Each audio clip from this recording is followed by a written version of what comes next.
శాసనమండలి వరుసగా మూడో రోజు ప్రారంభమైన కాసేపటికే వాయిదా పడింది. ఇందాపూర్ డైరీ, హెరిటేజ్ సంబంధాలపై చర్చించాలంటూ వైసీపీ సభ్యులు ఇచ్చిన వాయిదా తీర్మానాలను మండలి చైర్మన్ మోషన్ రాజు తిరస్కరించారు. వైసీపీ సభ్యులు నినాదాలు అందుకోవడంతో మంత్రి అచ్చెన్నా మండిపడ్డారు. ప్రతిరోజు ఒకే అంశంపై వాయిదా తీర్మానం తెచ్చి సభా సమయాన్ని వృధా చేస్తున్నారని దుయ్యబట్టారు. ఆధారాలు లేకుండా సంబంధం లేని అంశాలను సభలో ప్రస్తావించడం సరికాదన్నారు. ఈ క్రమంలో వైసీపీ ఎమ్మెల్సీలు Ramesh Yadav, Bommi Israel, Mondithoka Arun Kumar chairman podium వద్ద విజిల్స్ వేసి హంగామా సృష్టించారు. మండలిలో విజిల్స్ వేయడం పెద్దల సభ ప్రతిష్టను దెబ్బతీయడమేనని అధికార పార్టీ సభ్యులు మండిపడుతున్నారు. సభలోకి విజిల్స్ ఎలా తెచ్చారనే అంశంపై అసెంబ్లీ భద్రతా సిబ్బంది ఆరా తీస్తున్నారు. సత్యబాబు గారి గురించి నిన్నటి వరకు తెలిసినప్పటికి కూడా నిన్న ఆయన ప్రెస్ మీట్ లో చీజ్ ప్యాకెట్ చూపించి దాన్ని నెయ్యి అని చెప్పాడు అధ్యక్ష.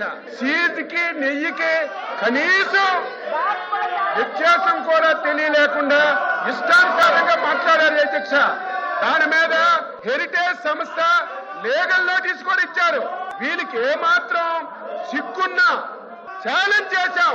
మీలా కాదు అధ్యక్ష, హెరిటేజ్ సంస్థ ఈ రాష్ట్రమే కాదు అధ్యక్ష, ఇతర రాష్ట్రాలు కూడా ఏ రాష్ట్ర ప్రభుత్వాలతో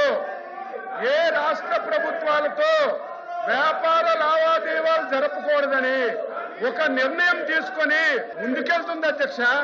మీలాగా భారతీయ సిమెంట్ పెట్టారు.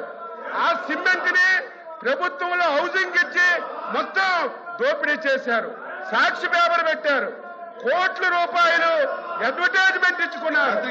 కోట్ల రూపాయలు గ్రామాల్లో పేపర్లు కొనిపించి మీలాగా ప్రభుత్వ ధనాన్ని ఎప్పుడు హెరిటేజ్ సంస్థ ఒక్క పైసా కూడా దోచుకోలేదు అధ్యక్ష. ఒక రెప్యుటేషన్ కలిగినటువంటి హెరిటేజ్ సంస్థని సంబంధం లేకుండా తీసుకొచ్చి దాన్ని బదనాం చేయాలని ప్రయత్నం చేస్తున్నారు. అందుకే లీగల్ నోటీసులు కూడా ఇచ్చాం. ఆన్సర్ చేయండి.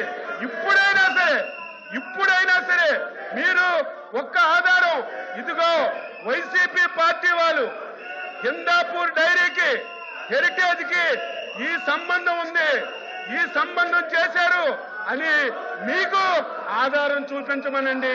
ఆ ఆధారాన్ని మీరు సభలో చదివి చర్చకు అనుమతించండి. ఎంతసేపైనా సమాధానం చెప్పడానికి సిద్ధంగా ఉన్నాం. ఏదైతే ఇంద్రాపూర్ అనే సంస్థతో హెరిటేజ్ వెనక ఉండి ఏదైతే రాష్ట్రాన్ని దోచుకుంటుందో, చంద్రబాబు నాయుడు కుటుంబం ఏదైతే దోచుకుంటుందో దాన్నే చెప్తాను. ఆ దేవదేవులను తీసుకొచ్చి వీధిలో పెట్టి దోపిడీ చేస్తామని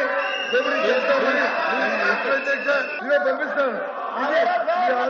ఇది చూడండి ఎక్కడికి